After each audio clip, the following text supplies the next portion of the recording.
I don't feel like my routine has changed that much, but my hair definitely has. So it's been about a year since I properly shared a full routine. There are a few tweaks that I've made now that my hair has gotten longer. And I'd say the biggest difference is probably just that it takes so much longer to run through my full routine. And as a result, I wash it less often. I'm more consistent with my deep conditioning, and I'm definitely more focused on hydration and maintaining the health of my ends. And just for a little bit of context, my hair is low porosity. I'd say my texture is somewhere between 3C and 4A. So there are very specific things I use to get the results I want and maintain my hair. So let's start with wash day, because that is the foundation of everything. Typically, I wash my hair once a week now. Sometimes I might do it twice, but for the most part, it is once a week. And that's definitely less often than when it was short, because when it was at pixie length, I could do it every day if I wanted to. Pre-shampoo is probably a step that I would have skipped when my hair was short. I just didn't feel like I needed it. Now I do it more based on how my hair is feeling. And generally there are 3 different types of products that I will use. The first is an oil. And if I'm using an oil, it's mainly as a buffer. It's mainly to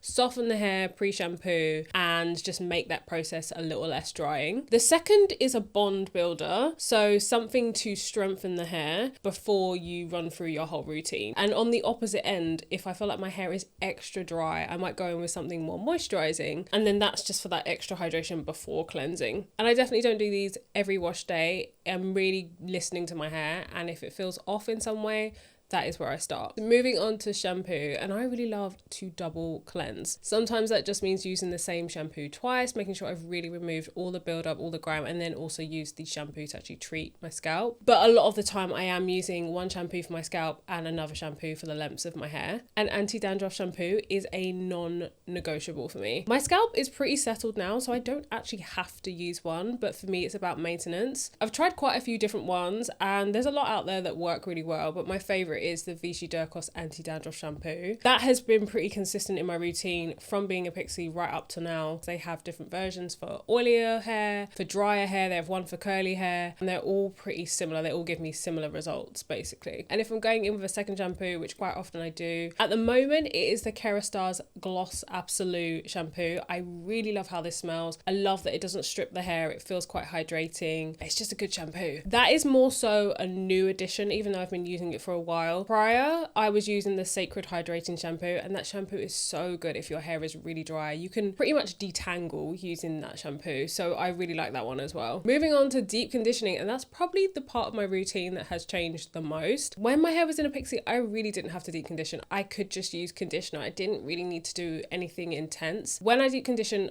a lot of what I'm doing most of the time, again, is listening to my hair, trying to readdress the balance, like if there's any issues. So if I feel like my hair is particularly weak, I might go in with something that's more on the protein side and strengthening.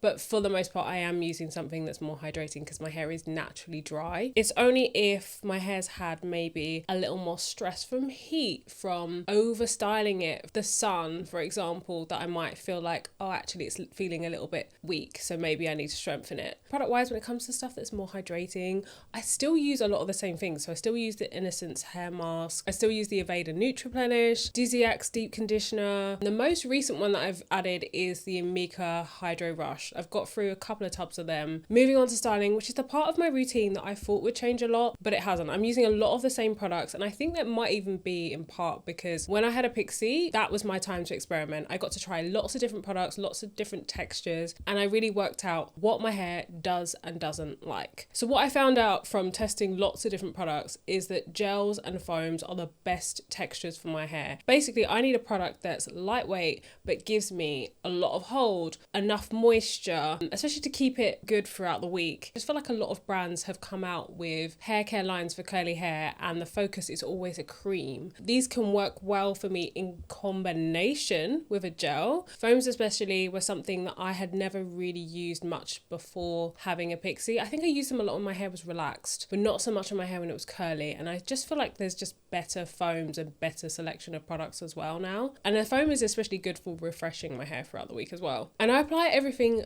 on soaking wet hair in the shower. After I've just rinsed, I'm still using the heat and the warmth of the shower to essentially get the product to absorb into my hair.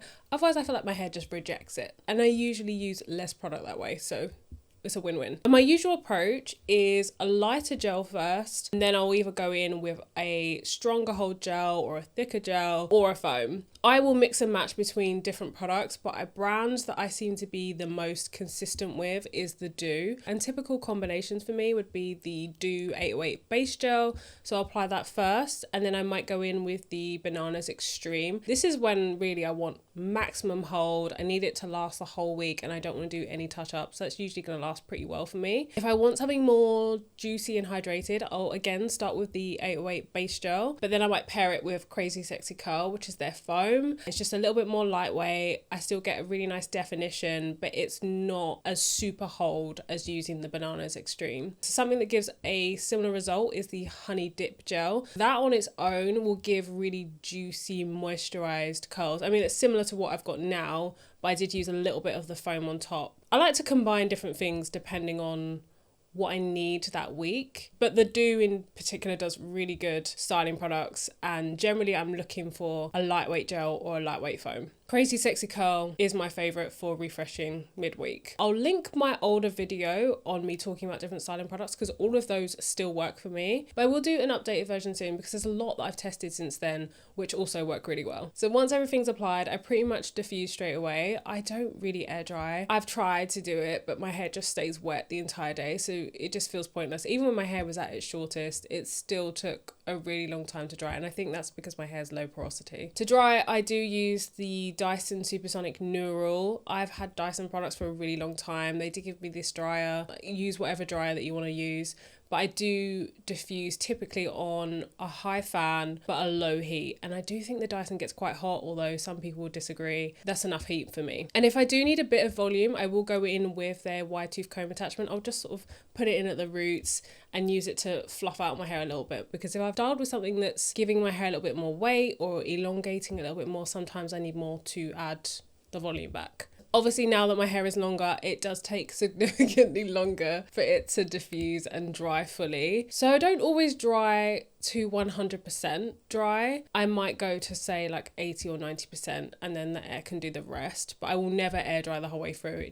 It's never worth it for me. So for maintenance and refreshing midweek, so I touched on this already, but for the most part, I just want to say that I wear my hair pretty much in a wash and go most of the time. I really wish I was more experimental with styles, but the reality is I don't like my hair styled any other way. I've tried wearing it up, I've tried doing half up, half down.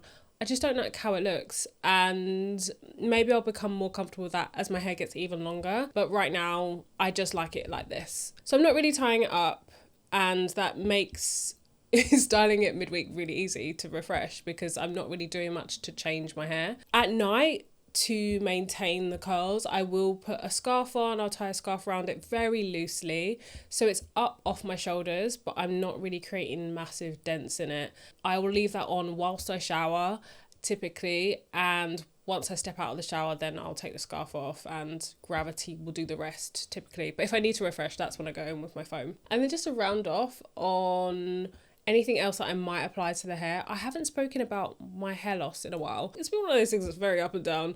For the most part, I'm relatively settled. My hair's denser. You can see that it's much denser than it was. It was really horrific at one stage. I have noticed that there are two areas, and I say two because it's just my temples, these two pieces here, that just keep thinning out. I've checked things like blood work, and I've spoken to different dermatologists, trichologists. No one can really pinpoint what's going on there. I feel like it's linked to my hormones. I have no idea though, so I'm kind of grasping at straws. What I've decided now is to be more proactive because it's a continuous issue. So I've started applying scalp serums again because that was something that I had success with before. And I have tried a lot of different ones, but one I'm using right now is by Vichy. I really trust the Dercos range. The shampoo has really transformed my scalp, so I just thought, why not use the serum as well? I worked with them recently on my Instagram, but it was always a serum I wanted to try. I'll keep you posted on that one and see how the temples fill out. That is my current routine in a nutshell. I am definitely more intentional now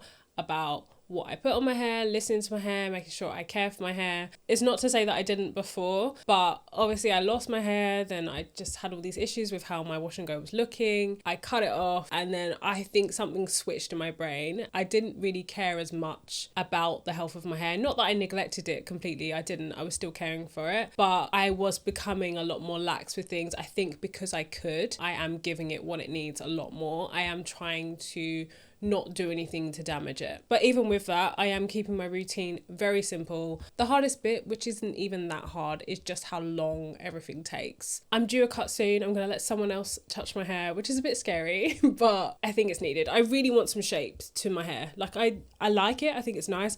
I've cut back these front pieces so much because they keep growing out.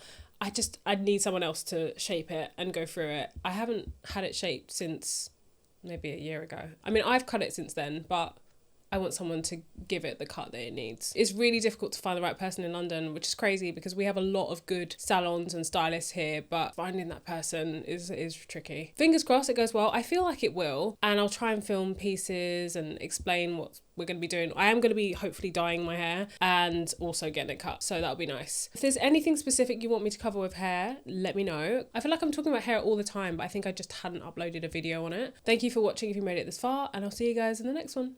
Bye.